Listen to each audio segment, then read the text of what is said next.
કયા એવા પરિબળો હતા અથવા તો પ્રેરણાના કયા સ્ત્રોતો હતા કે જેને તમારા જીવનમાં ડૉક્ટર બનવા માટેનું એક પરિબળ પૂરું થયું?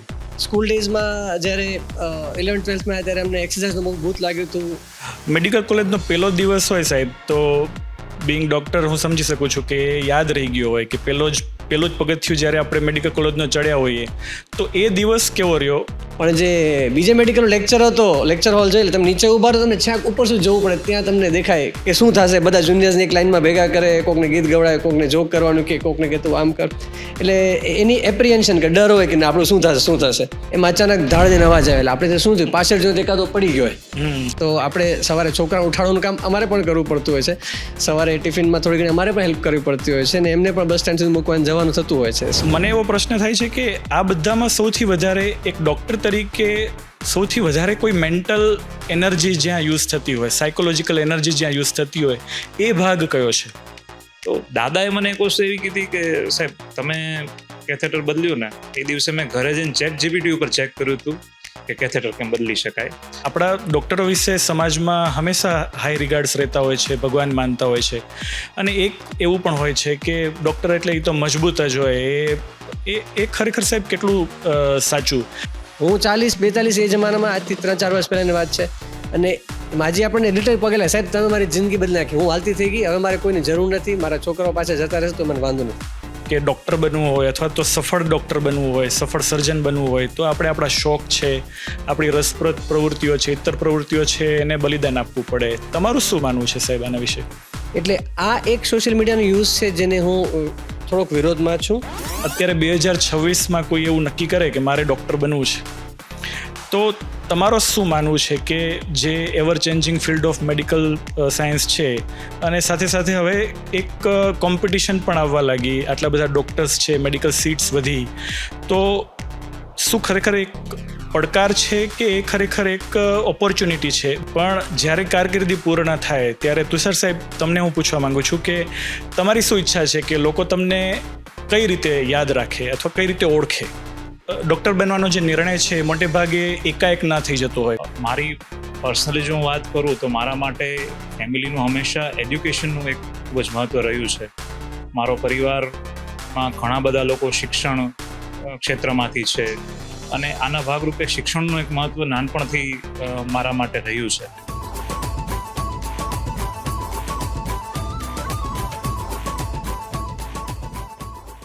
નમસ્કાર દર્શક મિત્રો, હું છું ડૉક્ટર વિજય ગોસ્વામી. આજે આપણે 1 જુલાઈના દિવસે ડૉક્ટર્સ ડેની ઉજવણી નિમિત્તે કચ્છ મિત્રએ એક વિચાર કર્યો કે ઇન્ડિયન મેડિકલ એસોસિએશન ભુજના ડૉક્ટર્સની સાથે ડૉક્ટર્સ ડે પર એક પોડકાસ્ટ કરવામાં આવે, જેમાં ડૉક્ટરના જીવનમાં એક દિવસ કેવો રહે છે, ડૉક્ટર આખા દિવસ દરમિયાન શું પ્રકારના અનુભવો કરતા હોય છે, એ વિષય પર એક ચર્ચા વિચારણા કરવાનું એક નક્કી કરવામાં આવ્યું. તો આજે આપણે ડૉક્ટર્સ ડે નિમિત્તે આ પોડકાસ્ટ કરવા જઈ રહ્યા છીએ. એક વ્યક્તિ 1882ના દિવસે જન્મે છે અને સમય જતાં એ વ્યક્તિ મોટો થાય છે. એને લંડનમાં મેડિકલમાં અભ્યાસ કરવો હોય છે. મેડિકલમાં અભ્યાસ કરવા માટેની ખૂબ અરજીઓ અહીંથી ભારતથી મોકલે છે, પણ મોટાભાગની અરજીઓ એની નકારી કાઢવામાં આવે છે. પણ મહેનતુ હોવાથી, શિસ્તબદ્ધ હોવાથી એની અરજી સ્વીકારવામાં આવે છે અને અંતે એ ડૉક્ટર બને છે. ભારતમાં પાછા આવ્યા પછી ડૉક્ટરી ક્ષેત્રે, તબીબી ક્ષેત્રે ખૂબ જ વિકાસ કરે છે અને અહીંયાના ભારતના દર્દી નારાયણની સેવા શરૂ કરે છે. સમય જતાં મહેનત એટલી કે એક સમયે ભારતના સર્વોચ્ચ નેતાઓ, જેમાં મહાત્મા ગાંધીજીનો પણ સમાવેશ થાય છે, એના વ્યક્તિગત તબીબ તરીકે એમણે સેવા બજાવી અને સમય જતાં 1962માં એને ભારતના સર્વોચ્ચ નાગરિક પદ ભારત રત્ન પણ આપવામાં આવ્યું. તો આ વ્યક્તિની ખાસિયત એ છે કે જે દિવસે એ જન્મ્યા 1 જુલાઈ, એ જ દિવસે એમનું અવસાન પણ થયું. તો 1962માં જ્યારે અવસાન થયું એના પછી એમણે જે સેવા, કરુણા અને રાજકીય ક્ષેત્રે જે પણ એમણે પોતાનું કારકિર્દી કરી, એના અનુસંધાને એમને એક માન આપવા માટે ભારતના ડૉક્ટરો એને 1 જુલાઈ નેશનલ ડૉક્ટર્સ ડે તરીકે ઉજવે છે. આ વ્યક્તિની વિશેષતા એ છે કે રાજકારણમાં પણ એમણે એટલો જ વિકાસ કર્યો અને આઝાદ ભારતના બીજા પશ્ચિમ બંગાળના મુખ્યમંત્રી તરીકે એમણે સેવા બજાવેલી. તો એ ડૉક્ટરનું નામ છે ડૉક્ટર બિધાનચંદ્ર રોય. એમનું પુણ્યતિથિ ગણો કે જન્મતિથિ ગણો, એ જ દિવસે 1 જુલાઈના દિવસે આપણે નેશનલ ડૉક્ટર્સ ડેની ઉજવણી કરતા હોઈએ છીએ.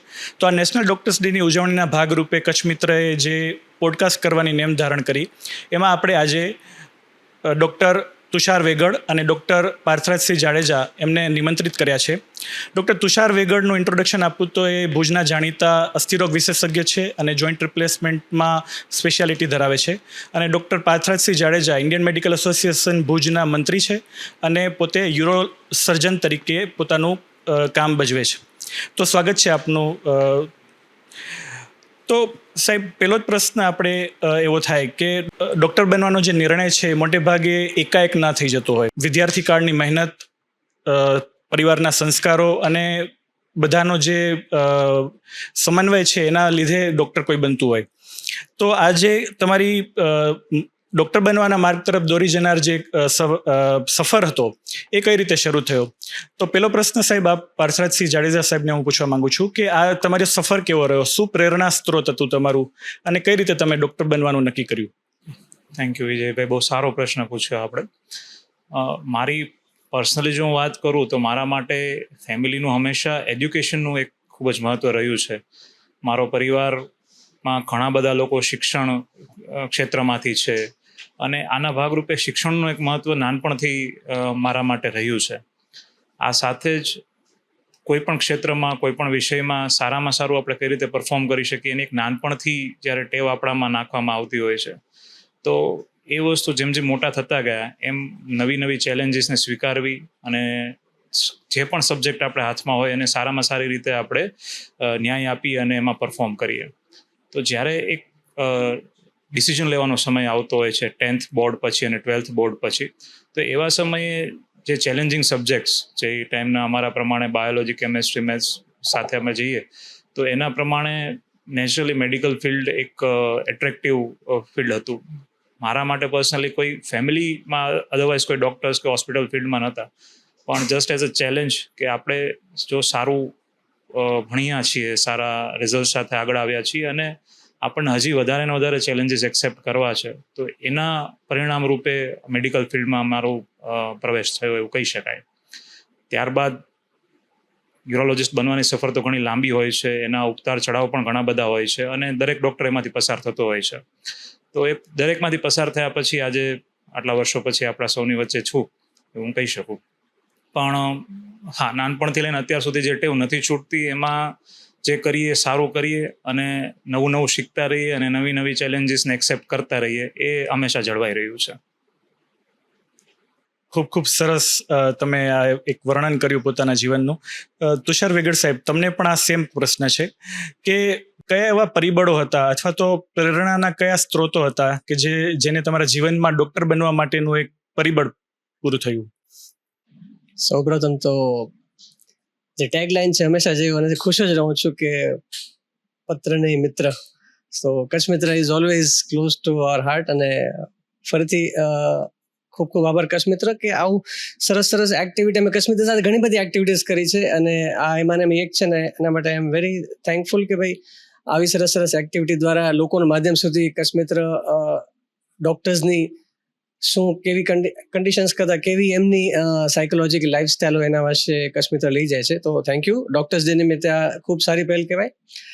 હવે જ્યારે વાત કરી કે મને કેમ મેડિકલ ક્ષેત્રમાં ઈચ્છા હતી, તો મારો પહેલે દિવસથી કરીને આજ દિવસ સુધી સૌથી મોટું ફેસિનેટિંગ કે જે મને એકદમ ઉત્સાહી કરી નાખે એ ફેક્ટ છે કે હ્યુમન બોડી, કે આપણા શરીરની એટલી વિશેષતાઓ છે કે આપણે અકલ્પનીય, આપણે ખ્યાલ નથી એટલી બધી વિશેષતાઓ છે. અમે જ્યારે હું સેન્ટ ઝેવિયરમાં ભણતા ત્યારે આ જેમિનાઈ કે ગૂગલ કે આઈ એમ ટોકિંગ અબાઉટ 96માં 12મું પોતે આજથી 35 વર્ષ પહેલાંની વાત છે, ત્યારે અમારી પાસે કોઈ ડિજિટલ માધ્યમ નહોતા. ત્યારે અમે ચોપડી વાંચતા ટેલ મી વાય, અને ઘણા લોકોને ખ્યાલ હશે કે મોર ટેલ મી વાય.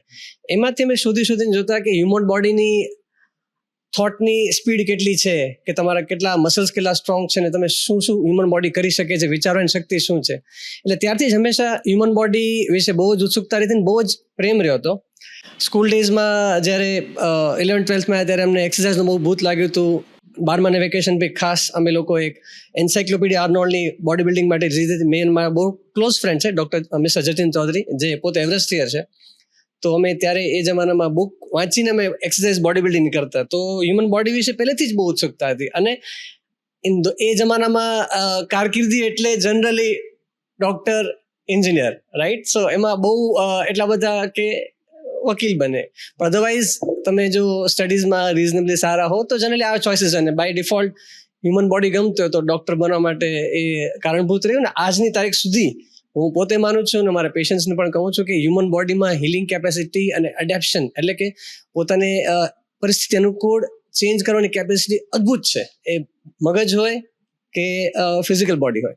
સો હા, આજની તારીખ સુધી હજી પણ મને હ્યુમન બોડી વિશે એટલી જ મજા આવે છે અને મેડિકલ સાયન્સ બહુ ક્લોઝ છે મારા હાર્ટને. એવી રીતે ડૉક્ટર બને હજી પણ એ પ્રોસેસ ચાલુ જ છે. એટલે મેડિકલ સાયન્સ અને હ્યુમન બોડી વિશેની જે ક્યુરિયોસિટી હતી એ મેઇન પ્રેરણાનો સ્ત્રોત બની કે તમે અત્યાર સુધી એ જાળવી રાખ્યું. મેડિકલ કોલેજનો પહેલો દિવસ હોય સાહેબ, તો બિંગ ડૉક્ટર હું સમજી શકું છું કે એ યાદ રહી ગયો હોય કે પહેલો જ પગથિયું જ્યારે આપણે મેડિકલ કોલેજનો ચડ્યા હોઈએ તો એ દિવસ કેવો રહ્યો અને એ દિવસે જે તમે ફીલ કરતા હતા એવી જ લાગણીઓ આજે તમને એવી ફીલ થાય છે? એવો ને એવો ઉત્સાહ અને એવી ને એવી જે લાગણીઓની જે રેલમછેલ છૂટતી હોય એવું ને એવું યથાવત રહ્યું છે કે એમાં કંઈ ચેન્જ આવ્યું છે? બહુ તમે યાદી જૂની તાજા કરી દે એવો પ્રશ્ન પૂછ્યો છે. અને રિસન્ટલી જ આઈ થિંક મે મહિનામાં આપણો એડમિશન્સનો દિવસ નજીકનો હતો. મને યાદ છે બીજે મેડિકલ કોલેજનો મારો ફર્સ્ટ ડે, હોસ્ટેલની અંદર જ્યારે ફર્સ્ટ ટાઈમ આપણે પ્રવેશ કરીએ છીએ એ ટાઈમે આપણે આપણા ફેમિલીથી દૂર સ્કૂલ પછી ફર્સ્ટ ટાઈમ હોસ્ટેલમાં ગયા હોય, મેડિકલમાં એડમિશન લીધું છે, ઘણા બધી અપેક્ષાઓ સાથે આપણે એડમિશન લીધું છે, ઘણા બધા મિત્રો, ફેમિલી, પરિવારોથી દૂર આપણે જઈને એડમિશન લીધું છે. અને એવા ટાઈમે મારા માટે પર્સનલી હોસ્ટેલમાં અમારા જે કલીગ મારી સાથે જેમણે એડમિશન લીધું છે અને અમારા સિનિયર્સ, એ જ અમારા મોટા ભાઈ, બહેન, વડીલ, ગાઈડ જે પણ કહીએ, એવા ટાઈમે સૌથી પહેલી વાર જાણવા મળ્યું કે આપણે અત્યાર સુધી માત્ર ભણ્યા છીએ.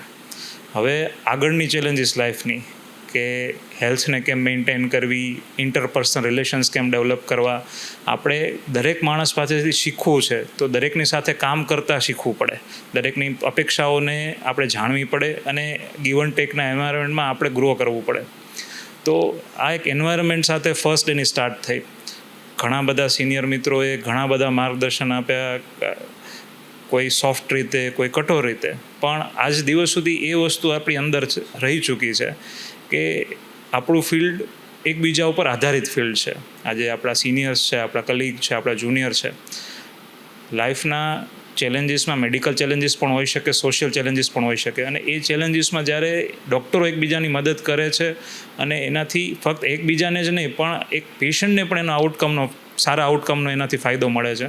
તો એ ડે 1 ઉપર શીખવાડવામાં આવ્યું હતું કે ક્યારેય સિનિયર કે જુનિયર કે કલીગ ડૉક્ટર્સની અગેન્સ્ટમાં ન જવું, એમની સાથે રહેવું, એકબીજાને સમજવું અને એકબીજા પાસેથી શીખવું. મારા માટે એ વ્યક્તિગત રીતે બહુ સારો અનુભવ ડે 1નું મને યાદ આવે છે આજની તારીખે પણ. આપણે જ્યારે કચ્છમિત્ર સાથે આયોજન કરતા હતા ત્યારે એક થીમનો વિચાર કર્યો કે ડૉક્ટરનો દિવસ કેવો આખો જતો હોય, ડે ઇન ડૉક્ટર્સ લાઈફ. તો મોટે ભાગે કેવું હોય કે દર્દીના સગાઓએ ડૉક્ટરને ઓપીડીમાં જોયો હોય, રાઉન્ડ લેતા જોયો હોય, કદાચ ક્યારેક સર્જરીમાં જતા આવતા જોયો હોય, પણ હકીકતમાં એક ડૉક્ટરનો દિવસ કેવો જાય છે અને સવારે જ્યારે ઉઠે, પોતાની નિત્યક્રિયા પૂરી કરે અને રાત્રે જ્યારે પાછા ઘરે જાય તો એ દરમિયાન શું અનુભૂતિઓ થતી હોય છે એના ઉપર આપણે વાત કરવી છે. તો સાહેબ, આખો દિવસ કેવો રહે છે? પાથરત સાહેબ, તમને જ હું પૂછવા માંગીશ કે તમારો એક ડૉક્ટર તરીકે જનરલ પર્સપેક્ટિવ આપણે વાત કરીએ. રેગ્યુલરલી મારા માટે દિવસ હાલમાં 6:30-7 વાગે આજુબાજુ શરૂ થાય. મારી એક રિસન્ટ યર્સની એક હેબિટ છે કે સૌથી પહેલાં ઉઠી અને આપણા ગુરુને, આપણા ભગવાનને યાદ કરીએ. અને મેં ટેવ પાડી છે એક મેનિફેસ્ટેશનની કે આજનો દિવસ કેવો જશે એ હું સવારમાં એકવાર ઇમેજિન કરું કે આજે મારે કેટલા પેશન્ટ જોવાના થશે, કયા ઓપરેશન કરવાના થશે, કેટલા અલગ અલગ લોકો સાથે વાત કરવાની થશે, કામ કરવાનું થશે, અને એમાંથી હું કઈ રીતે મારા ડેને પ્રોડક્ટિવ બનાવું અને મારા કામથી કેટલા લોકોને હું સંતોષ આપી શકું, ટ્રીટમેન્ટ આપી શકું, ખુશ રાખી શકું. તો એક નાનકડી એક્સરસાઇઝ 5 મિનિટ મારી લેતી હોય છે.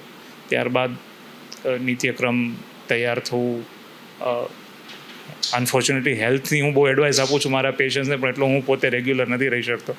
બટ જ્યારે પણ ટાઈમ મળે સરસ તો અડધી કલાકનું વોક પણ હું કરતો હોઉં છું. એક સારો બ્રેકફાસ્ટ પહેલેથી એક હેબિટ છે, આપણને સૌને ખ્યાલ છે, રેસિડેન્સીથી આપણને શીખવાડવામાં આવ્યું છે કે આપણને બ્રેકફાસ્ટ એ સૌથી ઇમ્પોર્ટન્ટ છે. પછી આખો દિવસ ક્યારે સમય મળશે એ તમે શ્યોર નથી, તો બ્રેકફાસ્ટ. અને રિસન્ટલી એવા ચેન્જીસ કે બેલેન્સ્ડ બ્રેકફાસ્ટ, જે દિવસના પ્રોટીન્સ અને કાર્બ્સની રિક્વાયરમેન્ટ મોર્નિંગમાં જ પૂરી થઈ જાય, એવા હમણાં રિસન્ટલી ચેન્જીસ કરીને ત્યારબાદ હોસ્પિટલ તરફ પ્રયાણ. તો ઘણા બધા વસ્તુઓ છે જે આપણે પણ ઓવર ધ પીરિયડ અનુભવીએ છીએ કે આપણે બુકમાં લખેલું છે, પણ આપણે પણ ટેવ પાડવાની છે. તો મેક્સિમમ એ બાજુ રહેવાની ટ્રાય કરું છું અત્યારે. સેમ સવાલ, પણ સાહેબ થોડોક પૂરક સપ્લિમેન્ટરી ક્વેશ્ચન એમાં એડ કરું કે દિનચર્યા તો સાહેબ તમે કહેશો જ, તુષાર સાહેબને પ્રશ્ન પૂછવા માંગીશ કે દિનચર્યા તો તમે કહેશો જ, પણ એની સાથે સાથે સમાજથી જે એક ડૉક્ટરનો અનએક્સપોઝ પાર્ટ છે, જેને દર્દીઓ અને દર્દીના સગાઓ જોતા નથી, એ શું હોય છે? હવે જ્યારે સૌથી પહેલાં તો આઈ વુડ લાઈક એક જે કોલેજની વાત કરી એમાં અમારા એક બે પોઈન્ટ્સ હતા કે એક તમે બીજે મેડિકલમાં અમે બંને સેમ ઇન્સ્ટિટ્યૂટમાંથી પાસ થયા છે, અને probably one of the best institutes of Gujarat and India also. તો ગુજરાત અને એ બીજે મેડિકલમાં જ્યારે તમે 12મા પછી પહેલી વખત જાઓ અને જે ફિલિંગ હોય, સૌથી પહેલું ફિલિંગ એવી હોય કે ના આપણે કંઈક બહુ સારું અચીવ કર્યું છે, લાઈફ ટાઈમ ગોલ, બધા કે આમાં એડમિશન મળી જાય, લાઈફ ચેન્જ થઈ જાય. યસ, એટલે એ એક્સપેક્ટેશનથી જતા હોય. અને મને એક વસ્તુ હંમેશા યાદ રહેશે, બીજે મેડિકલની અમારી બેચ 250ની બેચ હતી. આમાં 30 વર્ષ પહેલાંની વાત કરું છું. અને 250ની બેચમાં જ્યારે પહેલે દિવસે અમે 2 પાર્ટ પડે. પહેલે દિવસે લેક્ચર હોલમાં જાઓ ને એટલે હ્યુજ લેક્ચર હોલ, એક લેક્ચર હોલમાં 125 જણા. એટલે અહીંયા ક્લાસ સ્ટ્રેન્થ 30ની હોય કે 35-40ની હોય, ક્યારેક 60ની હોય. પણ જે બીજે મેડિકલનો લેક્ચર હતો, લેક્ચર હોલ જોઈ, તમે નીચે ઊભા રહો, તમને છાક ઉપર સુધી જવું પડે, ત્યાં તમને દેખાય એટલી એની. અને બેન્ચીસ હતી, સિમ્પલ ક્લાસરૂમ્સ હતા, પણ એ એક હંમેશા યાદ રહેશે કે બીજે મેડિકલના લેક્ચર હોલની ફીલ કેવી હતી. અને જ્યારે હોસ્ટેલમાં જઈએ ત્યારે અમારા જમાનામાં રેગિંગ વર્ડ કરતાં ઇન્ટ્રો વર્ડ વધારે યુઝ થતું. અને જે ટિપિકલ રેગિંગ કહેવાય એવું નહીં, પણ જે ઇન્ટ્રોડક્શન સોર્ટ ઓફ હોય કે જેમાં સિનિયર્સ હોય એ તમારા જુનિયર્સને બધા બોલાવીને નાની મોટી એક્ટ કરાવે કે નથિંગ કોઈ ફિઝિકલ કે કંઈ કોઈ હાર્મફુલ જે આપણે ટીવીમાં જોઈએ છીએ કે જાણીએ છીએ, એવું બધું અમારા ટાઈમમાં ત્યારે પણ નહોતું અને હજી પણ નથી. પણ સ્ટીલ એક થોડોક ભય હોય કે શું થશે, બધા જુનિયર્સને એક લાઇનમાં ભેગા કરે, કોકને ગીત ગવડાવે, કોકને જોક કરવાનું કે કોકને કે તું આમ કર.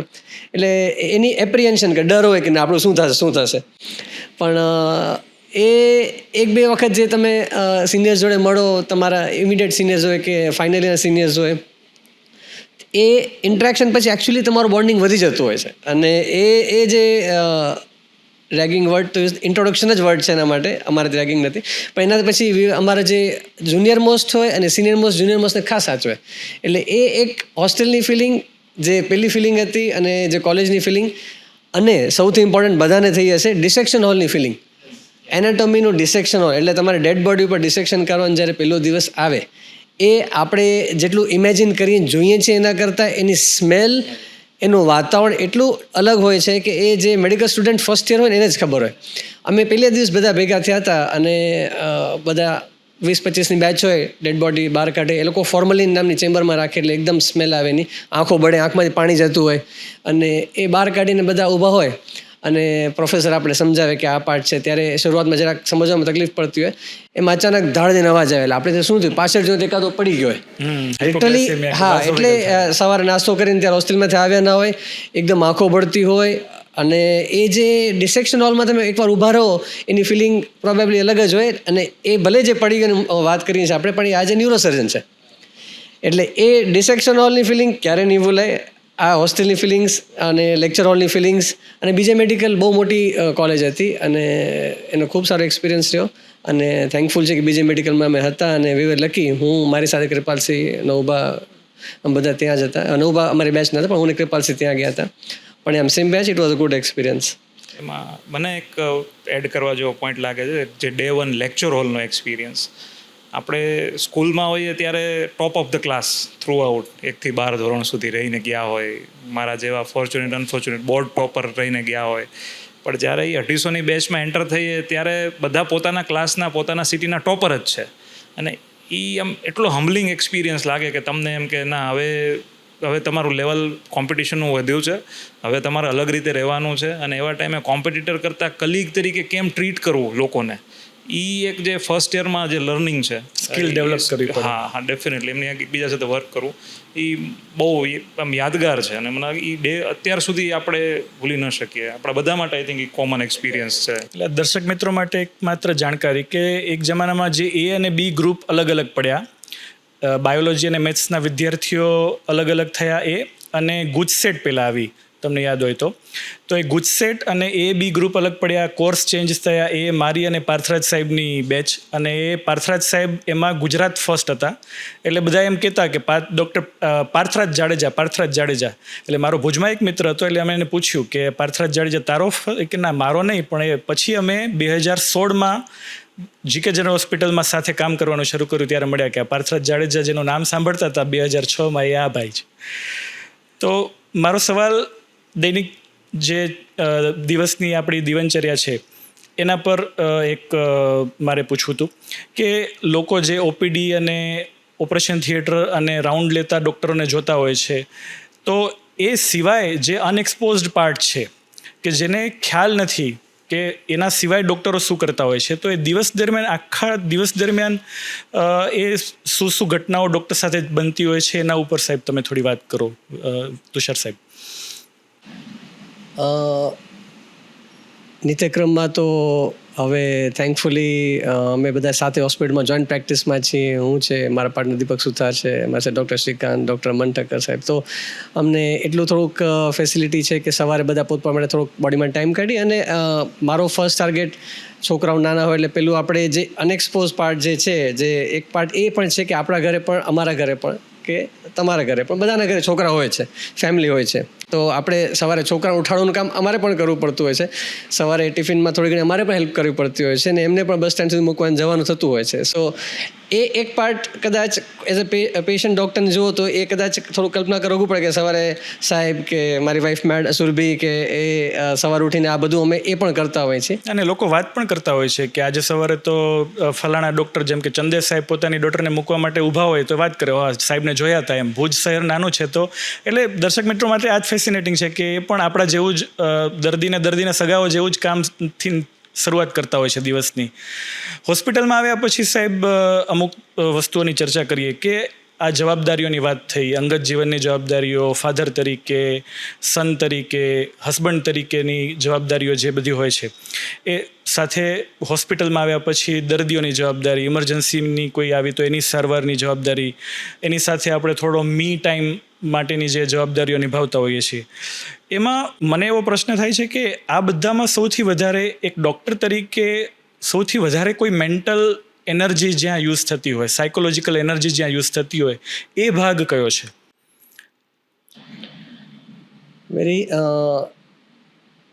મારા એક ટીચર કયો કે મારા સિનિયર કયો કે એનું એક કેવું હતું, મને હજી પણ એવું લાગે છે કે તમે જ્યારે અમે એઝ અ સર્જન આપણે હોઈએ એટલે આપણું કામ ઓપરેશન કરવાનું હોય, તો એ કહેતા કે એક સારી સર્જરી કરો ને તો તમને આમ કંઈ પણ ના હોય ને તો આમ એનો નશો હોય કે આજે સારી સર્જરી કરી, જે સર્જનને જ ફીલ થઈ શકે કે સારી, તમે લોકો કદાચ પેશન્ટને બચાવો તો તમને એ ફીલ આવે કે ક્રિટિકલ કેરમાં તમારું સારું કામ છે તો એક પેશન્ટ બચી જાય. અમારા માટે એક સારી સર્જરી પાર પડી એની એક અલગ ફીલ હોય કે જે ડોપામિન કિક આપે. એક સારી સર્જરી તમને એ કિક આપે, અને ક્યારે પણ કંઈ આપણે ધાર્યું ન થાય અથવા ધાર્યું રિઝલ્ટ ન મળે તો તમને રાત્રે ઊંઘવા ના દે. એટલે આજની તારીખમાં આટલા વર્ષો પછી પણ આપણે કોઈ પેશન્ટમાં ખૂબ મહેનત કરી હોય, ખૂબ એફર્ટ લગાવે હોય, અને જે ધાર્યું રિઝલ્ટ કોઈ પણ કારણોસર, ક્યારેક પેશન્ટની કન્ડિશન એવી હોય આપણે ન આપી શકીએ કે પેશન્ટને રિઝલ્ટ ન મળે, ભલે પેશન્ટ આપણે થેન્ક યુ જ કહેતું હોય, પણ ત્યારે હજી આજની તારીખમાં પણ એ વસ્તુ એટલી જ ખટકે છે જે આજથી 15-20 વર્ષ પહેલાં ખટકતી. જ્યારે મેં ઓર્થોપેડિક આજથી 20 વર્ષ પહેલાં ચાલુ કર્યું ત્યારે સેમ ફિલિંગ હજી પણ છે. એક સારી સર્જરીની એટલી જ મજા આવે છે, ને એક જ્યારે આપણે જે ધારીએ છીએ કે પેશન્ટને જેવું સારું થવું જોઈએ, ક્યારેક અમુક કારણસર ન થઈ શકે, એ ફિલિંગ આજની તારીખ પર એટલી જ 2-3-4 દિવસ સુધી મગજમાં ફરે રાખે છે. તો હવે એટલાથી તમે આપણે પેશન્ટ સાથે કનેક્ટ થઈએ કે પેશન્ટના દર્દીને સગાઓ જોડે કનેક્ટ થઈએ એ હજી પણ એટલું જ પ્રોબ્લેમ કરે છે. અને એક ફેક્ટર જે છે કે વચ્ચે મારા ફાધરને કેન્સર થયું અને એમાં એમને ટ્રીટમેન્ટ ઘણી બધી કરાવીને છે ટર્મિનલ સ્ટેજીસમાં હોસ્પિટલાઇઝેશન હતા. હવે એ જ્યારે હોસ્પિટલાઇઝ હતા એટલે અહીંયા મારે હોસ્પિટલનું કામ કરવાનું આપણે હોય એ તો કરવું જ પડે ને, અને એ પેશન્ટને આપણી ફરજમાં આવે છે અને અંદરથી પણ આપણે કરતા હોય. સાથે સાથે ત્યાં જઈને ત્યાં ફાધરને જોવાના હોય, રાત્રે આખી રાત ત્યાં સાથે સુવાનું, આઈસીયુમાં હોય, એ બધું કરવાનું, પાછા આવીને નેક્સ્ટ ડે પાછી ઓપરેશન કરવાનું. મને હજી ડિસ્ટિંક્ટલી યાદ છે કે પપ્પાને જ્યારે અનફોર્ચ્યુનેટ ડેથ થઈ એના આગલા દિવસે જ મેં એક ની રિપ્લેસમેન્ટ કર્યું હતું. પેશન્ટ મારા ઓળખીતા ફ્રેન્ડ જ હતા અને એમને કીધું સાહેબ તમે કરી દો. મેં કીધું ચાલો આ દિવસે કરીશ. ધનતેરસનો દિવસ હતો અને રજા હોવા છતાં એ બધા સ્ટાફ ન હોવા છતાં મેં સ્પેશિયલ કર્યું હતું, કારણ કે મને ખબર હતી કે હવે આનું પછી નેક્સ્ટ ક્યારે થશે. આઈ વોઝ પ્રેડિક્ટિંગ કે પપ્પાની કન્ડિશન સારી નથી. એટલે એ જે ફેક્ટર હોય ને કે જ્યારે તમારી ખુદની મેન્ટલ સ્ટેટ, માનસિક સ્થિતિ થોડી ડિસ્ટર્બ હોય અને આપણે પેશન્ટ સાથે રહેવાનું હોય, એ કદાચ પેશન્ટ્સને આઈડિયા ન આવે કે ભાઈ આ સાહેબની લાઈફમાં આવું બધું થઈ રહ્યું છે કે મેડમની લાઈફમાં કે કોઈ પણ ડૉક્ટરની લાઈફમાં જે છે એ અમે ત્યાં બેઠા હોઈએ ત્યારે અમારે ફોકસ ત્યાં જ હોય. અને એ કદાચ એઝ અ ડૉક્ટર અમને એટલી તાકાત મળતી હોય છે કે અમે જ્યારે હોસ્પિટલમાં હોઈએ ત્યારે એ બધું ગમે એમ સાઈડમાં કરીને દર્દી માટે બેસ્ટ કરતા હોય છે. તો એ જે ડૉક્ટરનો ભાગ જે પેશન્ટને દેખાતો નથી એમાંનો એક ભાગ આ છે કે ફેમિલીમાં કે ફ્રેન્ડ્સમાં કે કંઈ અનબનાવ થયા હોય ત્યારે તમારી મેન્ટલ સ્થિતિ સારી ના હોય અને steel you have to work and perform the best surgery of your day. સાહેબ, તમને પણ એવો જ પ્રશ્ન મારે પૂછવો છે કે ઘણી વખત આપણે સમાજમાં વાત કરતા હોઈએ અને આપણા ડૉક્ટરો વિશે સમાજમાં હંમેશા હાઈ રિગાર્ડ્સ રહેતા હોય છે, ભગવાન માનતા હોય છે. અને એક એવું પણ હોય છે કે ડૉક્ટર એટલે એ તો મજબૂત જ હોય. એ ખરેખર સાહેબ કેટલું સાચું? અને કોઈ એવા ઉદાહરણથી પાર્થજ સાહેબ તમે કોઈ પોતાના અંગત જીવનનું ઉદાહરણ કે કોઈ એવું હોય કે શું આ એટલા મજબૂત હોય છે ડૉક્ટરો? કારણ કે અલ્ટિમેટલી તો માણસ જ છે. જેમ તુષાર સાહેબે વાત કરી કે હમણાં જ રિસન્ટલી એમના ફાધરની ડેથ થઈને જે મનોસ્થિતિમાંથી એ પસાર થયા, તો મેં ઘણી વખત સમાજમાં સાંભળ્યું છે કે ડૉક્ટરો તો એ હોય એટલે ના દે વિલ મેનેજ અને મજબૂત હોય મનથી એમ. તો એ શું ખરેખર, એના વિશે તમારું શું કહેવું છે? હું એવું કહી શકું કે આ વસ્તુ 100% તો સાચી ન જ કહેવાય કે આપણે એટલા બધા મજબૂત છીએ કે હંમેશા બીજાના દુઃખને દૂર જ કરીએ. ક્યારેક કોઈના દુઃખનો ભાગે બનવું પડે અને દુઃખના ભાગ બનવા માટે આપણા પોતાના ઇમોશન્સ પણ જીવિત હોવા જરૂરી છે, એવું માનું છું. બીજી વસ્તુ, આપણે જ્યારે પણ કોઈ પેશન્ટને ટ્રીટમેન્ટ આપતા હોઈએ, સર્જરી કરતા હોઈએ, તો એવા ટાઈમે આપણા પેશન્ટ્સ અને પેશન્ટના ફેમિલી પ્રત્યેના ઇમોશન્સ, આ બહુ થોડીક ડીપ વાત એટલા માટે છે કારણ કે આ સમજતા મને ઘણા વર્ષો થયા છે આજે, કે પેશન્ટ્સનું આપણા પ્રત્યેનું બિહેવિયર અને પેશન્ટ્સના ફેમિલીનું આપણા પ્રત્યેનું બિહેવિયર, એમના ક્વેશ્ચન્સ. આજે દરેક પેશન્ટ અલગ સોશિયો ઇકોનોમિકલ ક્લાસમાંથી છે. આપણો દેશ, આપણો એરિયા કચ્છ ઇટસેલ્ફ બહુ વાસ્ટ કમ્યુનિટીઝ, અલગ અલગ સોસાયટીઝ, અલગ અલગ ઇકોનોમિકલ ક્લાસ, અલગ અલગ એજ્યુકેશન સ્ટેટસ, એની સાથે આપણે ટ્રીટ કરીએ છીએ બધાને.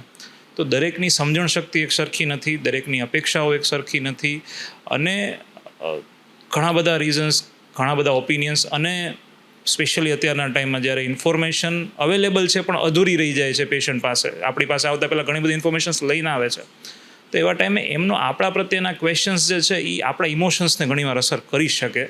અને એ વસ્તુને કંટ્રોલ કરી અને આપણે કોઈ પણ જાતના બાયસ વગર પેશન્ટ માટે શું બેસ્ટ છે, પેશન્ટની ફેમિલીની અન્ડરસ્ટેન્ડિંગ શું છે, એમની સોશિયો ઇકોનોમિક કન્ડિશન શું છે, આર્થિક પરિસ્થિતિને ધ્યાનમાં રાખીને પેશન્ટને બેસ્ટ શું ઓફર કરી શકીએ આપણે. તો I think over the years આપણે વધારે ને વધારે શીખતા જતા હોઈએ છીએ, પણ that is something that affects our psychology. આપણી માનસિકતાને એનો ખૂબ જ એની ઉપર અસર હોય છે. ક્યારેક રિટ્રોગ્રેડલી આપણે વિચારી શકીએ કે આજે દિવસમાં મેં 20, 25, 30 પેશન્ટ જોયા છે, તો આ છેલ્લા 2 પેશન્ટમાં મને થોડીક હજી વધારે સારો જવાબ આપી શક્યો હોત, હજી હું વધારે થોડું ઊંડાણમાં સમજાવી શક્યો હોત, કે હજી એમને 2 પ્રશ્નો હજી પૂછવાનું આપણે કદાચ વેલકમ કર્યું હોત. તો ડેફિનેટલી આપણા ઇમોશન્સ છે, આપણા ઇમોશન્સ આપણી પ્રેક્ટિસને ક્યાંક ને ક્યાંક અસર કરી શકે. પણ એ ઓવર ધ યર્સ એટલો એક્સપિરિયન્સ, એટલી પ્રેક્ટિસ, સોર્ટ ઓફ મેડિટેશન જ કહી શકાય આપણા માટે, કે એ આપણે પેશન્ટની ટ્રીટમેન્ટમાં ક્યારે આડા ના આવવા દઈએ. પણ ઇમોશન્સ છે, હંમેશા રહેવાના છે, અને હું એવું માનું છું કે ઇમોશન્સ રહેવા પણ જરૂરી છે, રાઈટ? તો આઈ થિંક દેટ આન્સર્સ. એનું સૌથી એક સારું ઉદાહરણ હોય કે જ્યારે તમે ઓપરેશન કરતા હો, જે તમારા ખાસ અંગત મિત્ર હોય, ખાસ સગા હોય. મેં મારા ફાધરનું રિપ્લેસમેન્ટ કર્યું, મારા સાસુના કર્યા, મારા સસરાના કર્યા. એટલે અને જ્યારે શરૂઆતના કેરમાં હોય ત્યારે ડેફિનેટલી શરૂઆતનું આપણે જ્યારે તમે નવા સર્જરીમાં આવો ત્યારે એનું તમને સ્ટ્રેસ તો હોય. આજે સપોઝ તમારા કોઈ ઓળખીતા હોય, ક્લોઝ હોય, કે આપણે કોઈક સગાવાલામાં ઓપરેશન કરવાનું આવે ત્યારે આવે. પણ એ કહું છું ને, એક ડૉક્ટરને એ ધીમે ધીમે તાકાત મળી જતી હોય છે કે પછી તમે જ્યારે એકવાર ઓપરેશન થિયેટરમાં જાઓ ત્યારે બધું જ ભૂલીને જે સામે હોય એ સામે જ કરવાનું. અને ઓપરેશન દરમિયાન ધારો કે કંઈ પ્રોબ્લેમ થાય તો એ દરમિયાન તમારે એકદમ શાંત મગજથી કામ કરી અને એ સ્થિતિમાંથી કેવી રીતે બેસ્ટ બહાર આવીએ એ એક ક્ષણ ડૉક્ટર માટે જરાક કોમ્પ્લિકેશન વસ્તુ એવી છે કે કોઈ પેશન્ટનું બીપી ડ્રોપ થઈ ગયું કે કંઈ પણ ઓપરેશન વખતે કંઈ પ્રોબ્લેમ થઈ ગયા ને એ દરમિયાન તમારી જે માનસિક સ્થિતિ હોય છે એ અઘરી હોય છે, પણ એમાંથી પણ ડૉક્ટરને બહાર નીકળવું પડતું હોય છે. Yes, I can understand. કારણ કે 3 વર્ષ પહેલાં મારા સગા ભાઈનું જ 5 સર્જરી 4 દિવસમાં કરી હતી, 6 સર્જરી. ત્યારે સમય એવો હતો કે આપણા માધવ સાહેબ હાજર નહોતા, ત્યારે મારે જ એનેસ્થેસિયા આપવાનો થયો. દરેક એક સર્જરીની મારે જ એનેસ્થેસિયા દેવાની થઈ મારા સગા ભાઈને. એટલે I can very well understand this. બીજી તરફ એવા પણ દિવસો સાહેબ આપણા જીવનમાં આવતા જ હોય છે કે દર્દી આવે, દર્દીના સગાઓ આવે અને આપણને આભાર કે, રસ્તામાં ક્યાંક મળે તો આભાર કે, ક્યાંક કોઈક જમણવારમાં ભેગા થઈ જાય તો યાદ કરે કે આભાર કે. એ ક્ષણો સાહેબ કેવા હોય તમારા? હું બંનેને પૂછવા માંગુ છું. તુષાર સાહેબ, એ ક્ષણો કેવા હોય કે સ્પેશિયલી આભાર કેવા આવે તમને કે સાહેબ તમે એની રિપ્લેસમેન્ટ કર્યું ને અત્યારે જો હું દોડતી થઈ ગઈ? એક જે મેં તમને કીધું હોય એમાં 2 સ્ટેજ છે. ડૉક્ટરને મજા આવવાના 2 સ્ટેજ છે. એક કે તમે જ્યારે સારું કામ કરો તમને ખબર સરસ કામ કર્યું અને રિઝલ્ટ સરસ છે. 2 કે જ્યારે પેશન્ટ અથવા પેશન્ટના સગા એને પૂરક તરીકે તમને જ્યારે મળે છે, જ્યાં મળે ત્યાં આપે. એક્ઝામ્પલ, હવે મારી પાસે એક મને ડિસ્ટ્રિક્ટ એકદમ સરસ રીતે યાદ છે. એક માજી હતા, પટેલ માજી હતા કચ્છના આપણા, અને અરાઉન્ડ 86 વર્ષના હતા. અને માજીને એમના સગા વ્હીલચેરમાં લાવ્યા મારી પાસે કે સાહેબ આમના બંને ગુડા ખરાબ છે અને ઓપરેશન કરવા માટે જ આવ્યા છે. મેં કીધું માજીની ઉંમર 86 વર્ષ છે, તમે ચર્ચા કરો. કે બધી ચર્ચા કરી લીધી છે. એક માજીએ કીધું મારો છોકરો 1 મહિના માટે આવ્યો છે અને મને તમે બંને ઓપરેશન કરી દો. અમે લોકો 86 વર્ષે એક માટે પણ વિચારી કે મારા બંનેની રિપ્લેસમેન્ટ તમે કરી દો. હવે માજી વ્હીલચેરમાં આમ રૂમમાં ઊભા કરે તો 2 સગા ઊભા કરીને ચલાવે એવી હાલત, અને 86 યર્સ 86 વર્ષ ડાયાબિટીસ પેશન્ટ સાથે. પણ માજી કે મારે કરવું જ છે. હવે એ માજીનું પહેલાં અમે 1 પગનું ઓપરેશન કર્યું, 2 ભેગા ન કરી, કારણ કે આ હેલ્થમાં આટલી એજમાં 1 પગ કર્યું. પછી 2 દિવસ થાય સાહેબ બીજો પગ કરી નાખો, હવે મારે કરવું જ છે, મારા છોકરા આવે છે, મારે કરી જ દો. માજી એટલા સ્ટ્રોંગ, અને એ અમે નિર્ણય લીધો, એનેસ્થેટિસ્ટને બતાવ્યું, બધું નિર્ણય લીધો કે ના કરી. બીજો પગ કર્યો. માજી 15મા દિવસે પોતે ચાલતા આવ્યા કે સાહેબ મેં તમને કીધું હતું ને. અને માજી આવીને પગે લાગે આપણે. માજી 86 વર્ષ, હું 40-42 એ જમાનામાં, આજથી 3-4 વર્ષ પહેલાંની વાત છે. અને માજી આપણને લિટરલી પગે લાગે, સાહેબ તમે મારી જિંદગી બદલી નાખી, હું હાલતી થઈ ગઈ, હવે મારે કોઈની જરૂર નથી, મારા છોકરાઓ પાછા જતા રહેશે તો મને વાંધો નથી. એટલે એ જે ફિલિંગ છે ને એ કહું છું ને, ઓપરેશન સારું કર્યા પછીની સેકન્ડ તમને બીજી વખત તમને એમ લાગે કે ત્યારે આપણે એમ લાગે કે આપણું પ્રોફેશન જે છે એમાં આપણે કામ કરવા સાથે જે લોકોની ફિલિંગ્સ આપણે જે જોડાયેલી છે એ રિયલી મહત્ત્વની છે. અને એવી રીતે અમે પણ પેશન્ટને સમજવાની ટ્રાય કરતા હોય કે ભાઈ એમની માનસિક સ્થિતિ શું હોય છે. પેશન્ટો, બીજું એક એક્ઝામ્પલ, આપણા માનનીય MLA શ્રી કેશુભાઈ, એમના મમ્મી 93 યર્સ 93 વર્ષે પડી ગયા અને ગોળામાં ફ્રેક્ચર થયું. તો બધા કેશુ બાપા પોતા માજી, મેં કીધું માજીનું ઓપરેશન જોખમવાળું છે, તમે અમદાવાદ કે લઈ જાઓ કે સાહેબ તમે જે થાય કરો, અમને ખબર સારું થશે, બધું સારું જ થવાનું છે. માજી ઓપરેશન કર્યું અમે ગોળાનું, અને એમના બધા બ્રધર્સ ભાભીઓ બધાએ ખૂબ ધ્યાન રાખ્યું. એમને એકદમ ઘરે પણ બહારે પણ એટલી જ સેવા કરી. 15મા દિવસે માજી ચાલતા, 1 વર્ષ પછી પાછા પડી ગયા, બીજી બાજુ ફ્રેક્ચર. હવે 94-95 ની આસપાસ બીજા પગનું ઓપરેશન. એ કે હવે તો અમને ખબર છે તમે કરી નાખો, કંઈ નથી કરવાનું. માજીની પાછી એ લોકો એટલી સેવા કરી, અમે લોકો એટલી મહેનત કરીને માજી આજની તારીખમાં માજી ઇન્ડિપેન્ડન્ટ ચાલે છે. એટલે આ જે ફીલ છે ને કે એ કદાચ બીજા પ્રોફેશનમાં એ સેટિસ્ફેક્શન એની તુલનાએ કોઈ સેટિસ્ફેક્શન નથી. પૈસા છે કે એ બધું, પણ જે પેશન્ટ આપણે જોઈએ છે, ચારધામ યાત્રા જઈને પેશન્ટ ફોટા મોકલે, સાહેબ કે હાલી નથી શકતી, ચારધામ યાત્રાથી ત્યાંથી ફોટા મોકલે, નવરાત્રિના ગરબા કરતા વિડીયો મોકલે. માતાનમઢ ચાલતા ફોટો મોકલે કે સાહેબ હું હાલી નથી શકતી, માતાનમઢ પગે જઈ આવી.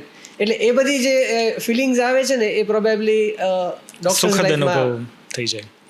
સાહેબ તમે યુરોલોજિસ્ટ છો, ઘણી વખત કિડનીનો કંઈક પણ એવી બીમારી થઈ કે જેમાં કદાચ કિડની કાઢવી પડે, સ્ટેગોન સ્ટોન આપણે કહેતા હોઈએ છીએ, એ ટાઈપના પણ એના સ્ટોન નીકળી જાય, કિડની ફંક્શન પાછું કરતું થઈ જાય અને આભાર કેવા તમને આવે કે સાહેબ તમે મારી કિડની બચાવી દીધી, તો એ અનુભવ તમને કેવો લાગે સાહેબ? એમાં આપણે બધા ડૉક્ટર્સ છીએ ત્રણ એટલે સમજી શકીએ કે કેટલું આપણા માટે મહત્ત્વનું છે. મેડિકલી ચેલેન્જિંગ હોય.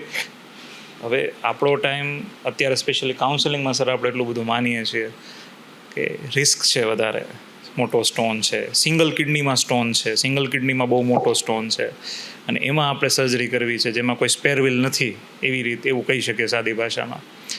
તો ઓપરેશન પહેલાં આપણે નેચરલી જે એઝ પર અવર પ્રોટોકોલ આપણે રિસ્ક પેશન્ટ સમજી શકે, ડરે નહીં પણ સમજી શકે એ રીતે સમજાવતા હોય.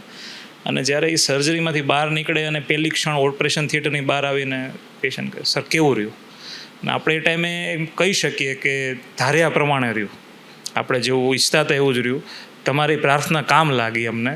અને એ બોલીએ છીએ ત્યારે એમના ચહેરા ઉપર છે એક જે હાશકારો હોય એ વસ્તુ.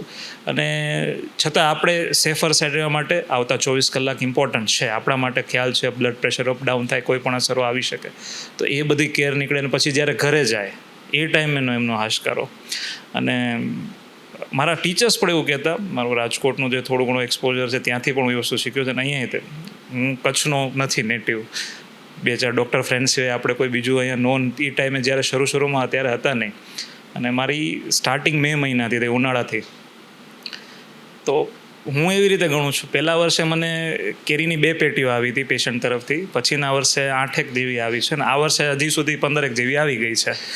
તો મારા માટે એ એક સંતોષ કે સફળતા છે કે ના, હું આને સફળતા ગણું છું કે અમારી છે એમ. કચ્છનો પ્રેમ છે, કચ્છનો પ્રેમ છે, 100% કચ્છનો પ્રેમ છે, એમાં ના નથી. પણ આપણે સારું કામ કરીએ છીએ એવું લાગે છે. કચ્છના પ્રેમથી એક વસ્તુ એડ કરવા માગું. ફોર્ચ્યુનેટલી કે અનફોર્ચ્યુનેટલી મેં બહુ બધી જગ્યાએ કામ કર્યું છે. હું મૂળ દ્વારકામાં સ્કૂલિંગ થયું મારું, પછી મીઠાપુર ભણ્યો, પછી સેન્ટ ઝેવિયર્સ ભુજમાં 7માંથી ભણ્યો, પછી બીજે મેડિકલમાં ભણ્યો, ત્યાં MBBS MS થયા, પછી રાજકોટ સિવિલમાં હું ક્લાસ 1 AP તરીકે હતો, બરોડા સિવિલમાં મેં કામ કર્યું, પછી હું સાઉથ કોરિયા ફોરેનમાં ગયો અને પાછું રાજકોટ વોકાર્ડમાં થોડોક ટાઈમ, પછી ગાંધીધામમાં ડિવાઇન લાઈફ. આ બધા જ એક્સપિરિયન્સ પછી કચ્છના જે માણસોની ખાસિયત છે ને એ આજની તારીખમાં એક તમે જો એક્સપિરિયન્સ ડૉક્ટર કરો ને, જેમ કે પાર્થાસીનો એક્સપિરિયન્સ બાકી બધી જગ્યાનો છે, અમદાવાદ સાઈડનું કામ કર્યું છે, સૌરાષ્ટ્ર સાઈડ મેં જોયું છે, અને કચ્છમાં છે. કચ્છના પેશન્ટ્સ મેન્ટલી અને ફિઝિકલી એટલા સ્ટ્રોંગ છે ને. હું જ્યારે પહેલી વખત લેવા પટેલમાં આજથી 2010માં જોઈન કર્યું મેં ત્યારે મેં ઓપરેશન, કંઈક 80 વર્ષના બાપા હતા અને ઓપરેશન કરીને આપણે કીધું, મેં પૂછ્યું એમ દુખે છે? સાહેબ થોડો ઘણો દુખાવો થાય ને તો થાય, એટલે એ મને સમજાવતા હતા, રાઈટ, કે થાય. એટલે એટલી મેન્ટલ કે ઓપરેશન છે, દુખાવો થાય છે. બાકી અમુક પેશન્ટ છે કે સાહેબ હજી દુખે છે ને આમ છે ને આખી રાત દુખાવો, આ સામેથી કે સાહેબ થોડો ઘણો થાય પણ એ વાંધો નહીં, સારું છે, અને 3-4 દિવસે ઊભા થઈને ચાલતા થઈ જાય. એટલે ત્યારે મેં વિચાર્યું, પૂછ્યું, અહીંયા અનફોર્ચ્યુનેટલી પટેલ કમ્યુનિટીમાં અહીંયા ડાયાબિટીસ ને બધું છે.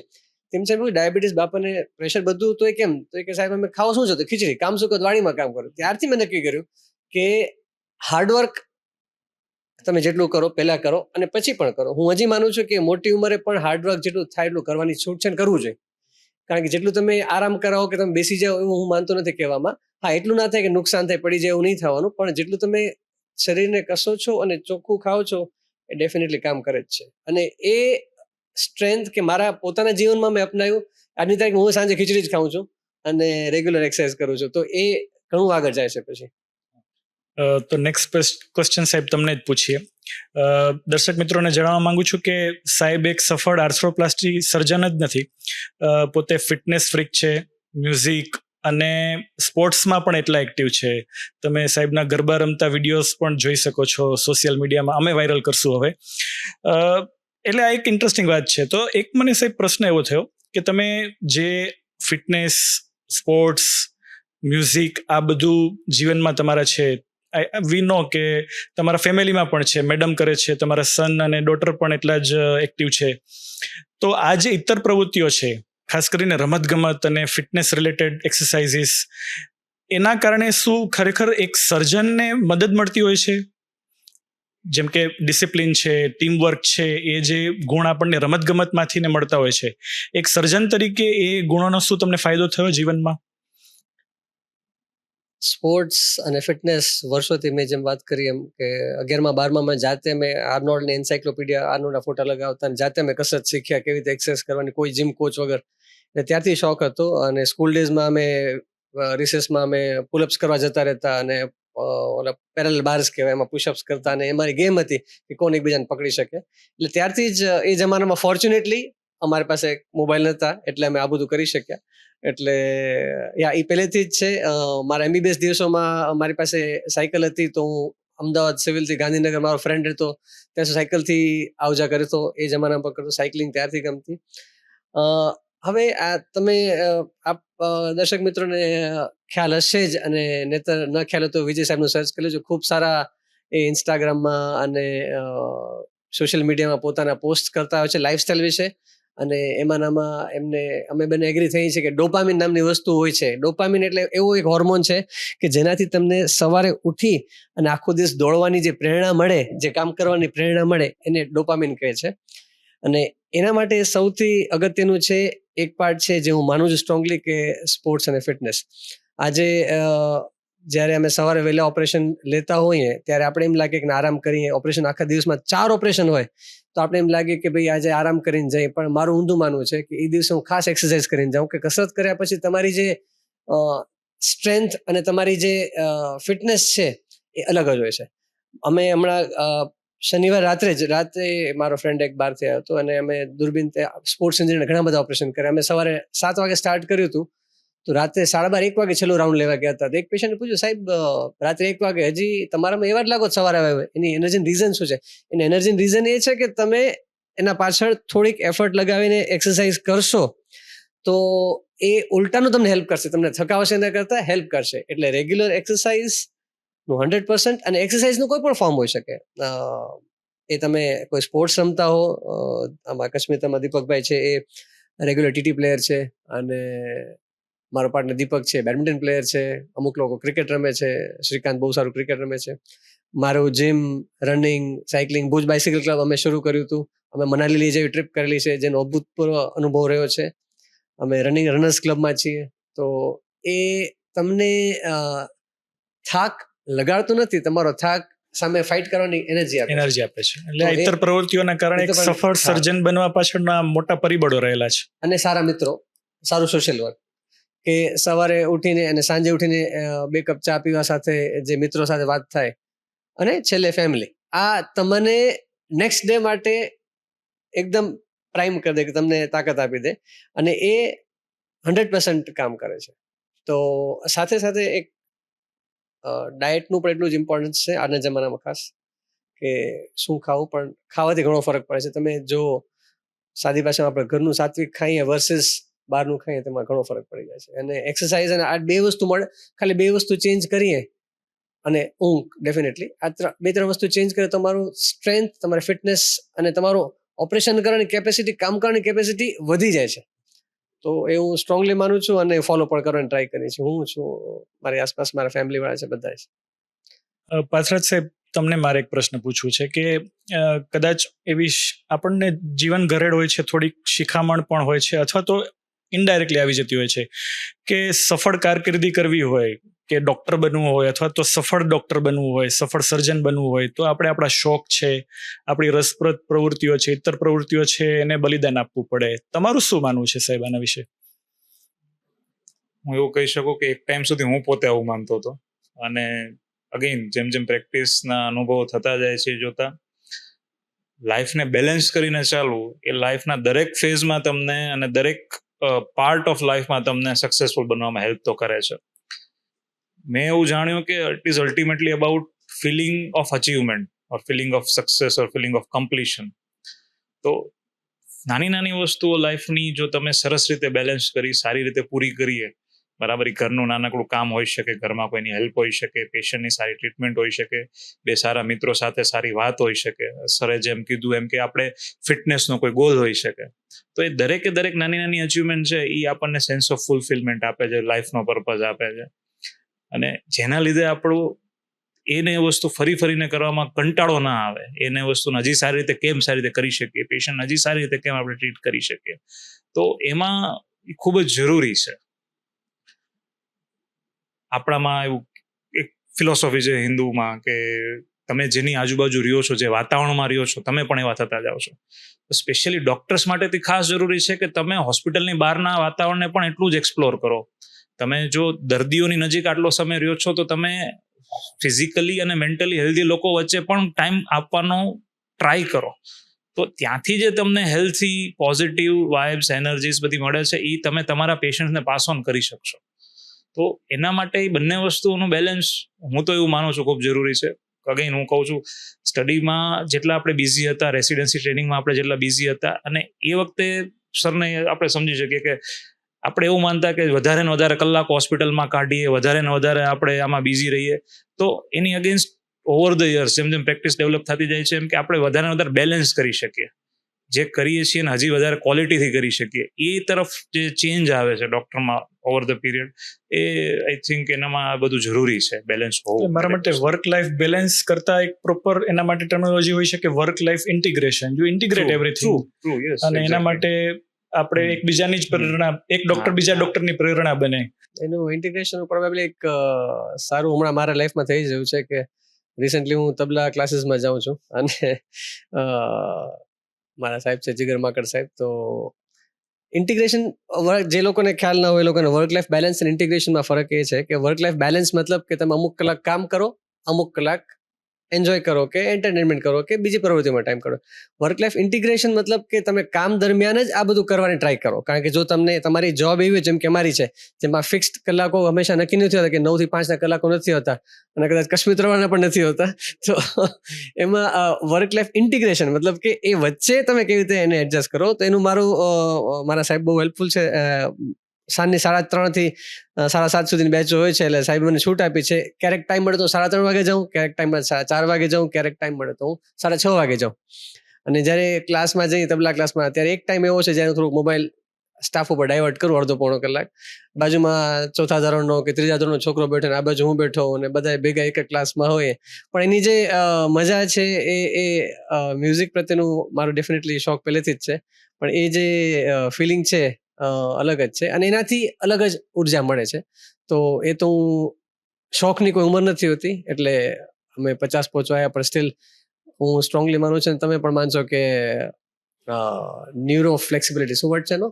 ન્યુરોપ્લાસ્ટિસિટી, સોરી, ન્યુરોપ્લાસ્ટિસિટી, અને એ 100% કામ કરે છે. તો નવી વસ્તુ શીખવા માટે કોઈ એજ નથી હોતી. અને ડોક્ટર્સ ફોર્ચ્યુનેટલી ઘણા બધા ડોક્ટર મિત્રો પણ એવા છે જે અલગ અલગ વસ્તુમાં કરતા હોય છે.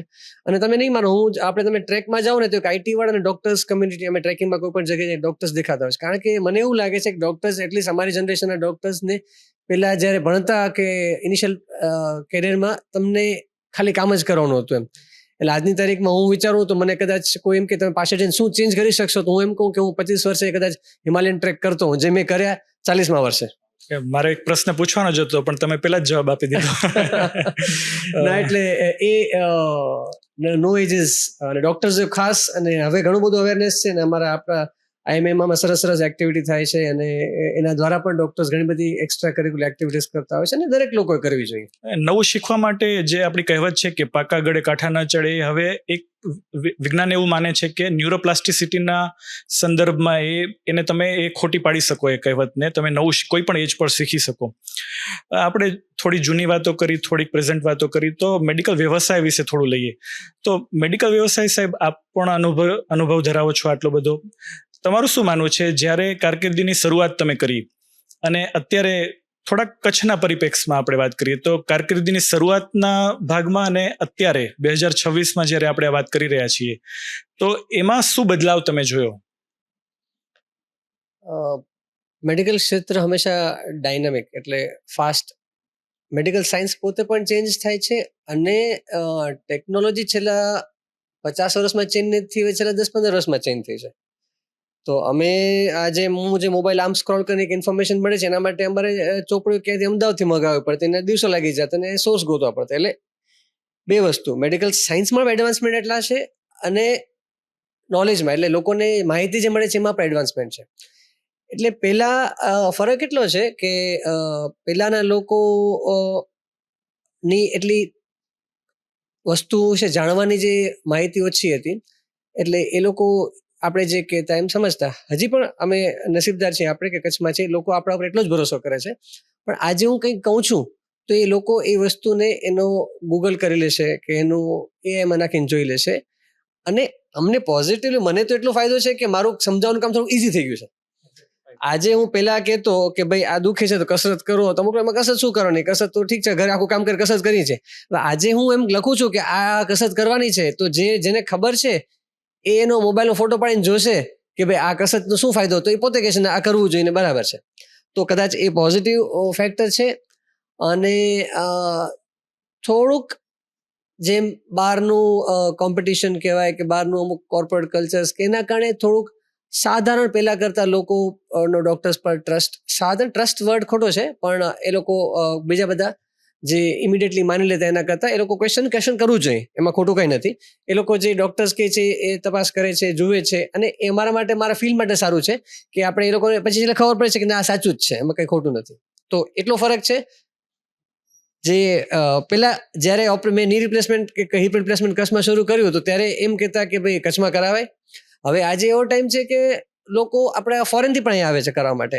એટલે એ બધી વસ્તુમાં ઘણા બધા ફેરફાર જોવા મળે છે. અને આપણે ભુજ લેવલે અને કચ્છ લેવલે, પણ ભુજ લેવલે આપણે મેડિકલ ક્ષેત્રે ઘણા બધા એડવાન્સ છીએ અને આપણે ઓલમોસ્ટ કહી શકાય કે મેટ્રો સિટીની સાથે ચાલી એવી પાર્થ સાહેબ જેવા એક્સપર્ટ યુરોલોજીસ્ટ છે, તમારા જેવા ક્રિટિકલ કેર સ્પેશિયાલિસ્ટ છે, એટલે આપણે કાર્ડિયોલોજી છે, બધું સરસ ફેસિલિટી છે, લેટેસ્ટ એમઆરઆઈ, સીટી સ્કેન બધું જ છે. એટલે ભુજમાં આપણે મને એમ દેખાય છે કે બધી જ વસ્તુનું નિદાન થઈ શકે છે, બધી જ વસ્તુની સારવાર થઈ શકે છે, લોકો માહિતગાર છે, ડોક્ટર્સ માહિતગાર છે અને ઓવરઓલ સિનારીઓ કચ્છમાં તો એટલીસ્ટ સારો છે.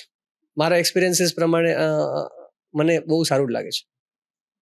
પાથરજ સાહેબ, એક આ જ પ્રકારની વાત આપણે કરીએ તો કે ટેકનોલોજી, ગૂગલ, એઆઈ, જેમિનાઈ, ક્લોડ આ બધા આવ્યા, માહિતી ઉપલબ્ધ છે, we are in era of information overload or information crisis like that.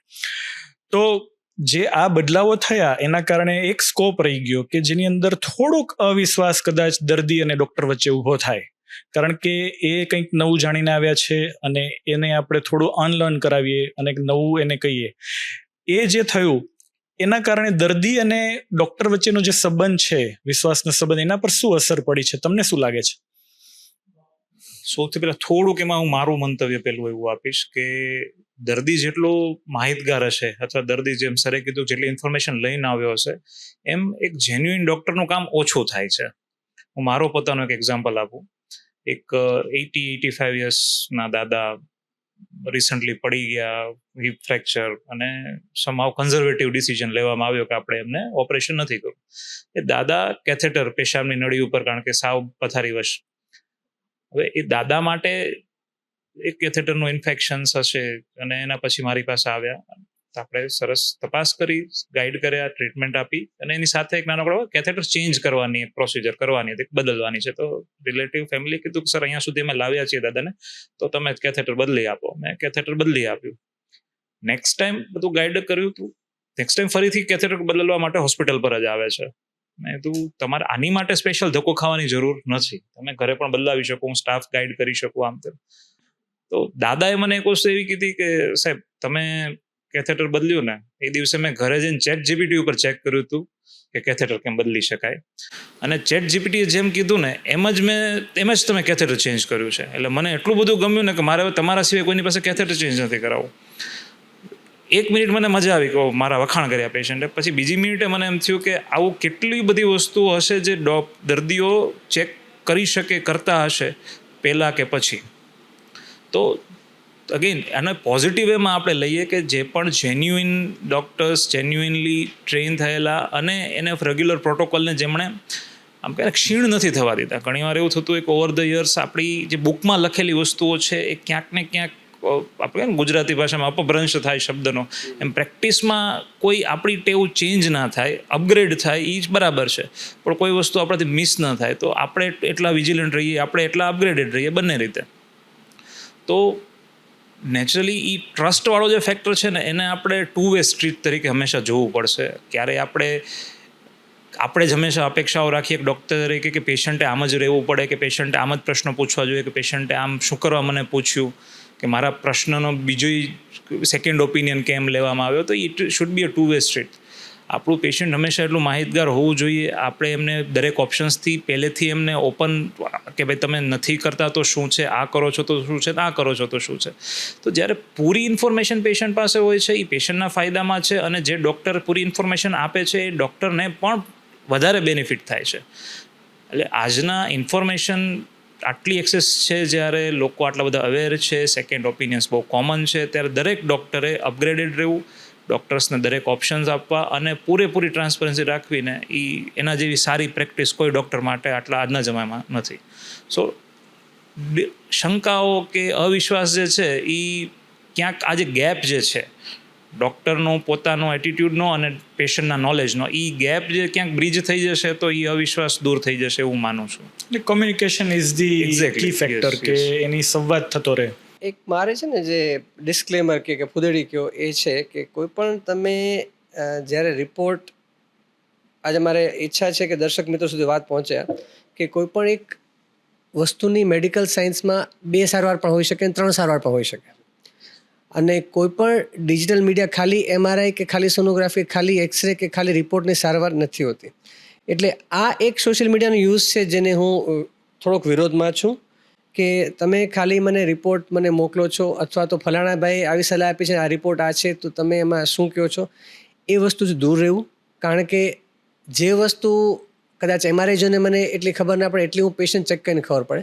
એટલે એક ડૉક્ટર જે ચેક કરીને લખે છે એ જે તમારું ChatGPT કે જેમિનાઈ કહે છે એના કરતાં ઘણું અલગ હોઈ શકે છે, કારણ કે રિયલ જોઈએ. જેમિનાઈ તમને ચેક કરી શકતું નથી, તમને તપાસી શકતું નથી.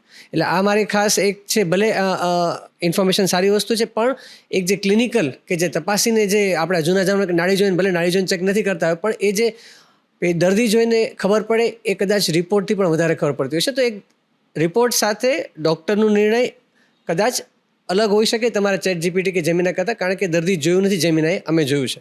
એટલે એ ખાસ એક સરસ વાત કરી. એમ હું ઉદાહરણ સાથે થોડું સિમ્પ્લિફાઈડ કરવાની અને આ વાતને રિઇન્ફોર્સ કરવાની કોશિશ કરું. જેમ કે કોઈ પેશન્ટનું થાઇરોઇડ સ્ટિમ્યુલેટિંગ હોર્મોન એટલે કે TSHનો રિપોર્ટ 10 કે 11 આવે તો મોટે ભાગે રિપોર્ટ મોકલીને પૂછતા હોય કે સાહેબ આ રિપોર્ટમાં શું, તો કે દવા ચાલુ કરવી કે નહીં. પણ એક કન્સેપ્ટ છે જેને કહેવાય સબ ક્લિનિકલ હાઇપોથાઇરોઇડિઝમ. તો સબ ક્લિનિકલ હાઇપોથાઇરોઇડિઝમમાં તમારા કેવા સિમ્ટમ્સ છે એના ઉપરથી ડૉક્ટર ગોળી ચાલુ કરે, અને એ જ રિપોર્ટવાળો બીજો કોઈ દર્દી હોય તો એમાં ગોળી ચાલુ ન પણ કરે. તો આ પ્રકારના ડિસિઝન, એટલે હું તો ઘણી વખત એવું સમજાવતો હોઉં છું કે આ કાગળને કોઈ દિવસ બોટલ ના ચડે, આ કાગળને કોઈ દિવસ ઓપરેશન ના થાય, અને એ કાગળની સારવાર ના થાય. એટલે કાગળ સાથે દર્દીને જોવું ખૂબ જરૂરી હોય છે, અને એ ક્લિનિકલ કોરિલેશન સાથે જ આપણે નિર્ણય લેતા હોઈએ છીએ. યંગ ડૉક્ટર્સ માટે સાહેબ મારે 2-3 પ્રશ્ન પૂછવા છે કે અત્યારે 2026માં કોઈ એવું નક્કી કરે કે મારે ડૉક્ટર બનવું છે, તો તમારો શું માનવું છે કે જે ever changing field of medical science છે, અને સાથે સાથે હવે એક કોમ્પિટિશન પણ આવવા લાગી, આટલા બધા ડૉક્ટર્સ છે, મેડિકલ સીટ્સ વધી, તો શું ખરેખર એક પડકાર છે કે એ ખરેખર એક ઓપોર્ચ્યુનિટી છે 2026માં કોઈ ડૉક્ટર તરીકે બનવાની કારકિર્દી પસંદ કરે? તમારું શું માનવું છે તુષાર સાહેબ? અગેન આ દરેક વસ્તુના 2 એસ્પેક્ટ્સ હોય એમાંનું આ એક સારું એક્ઝામ્પલ છે.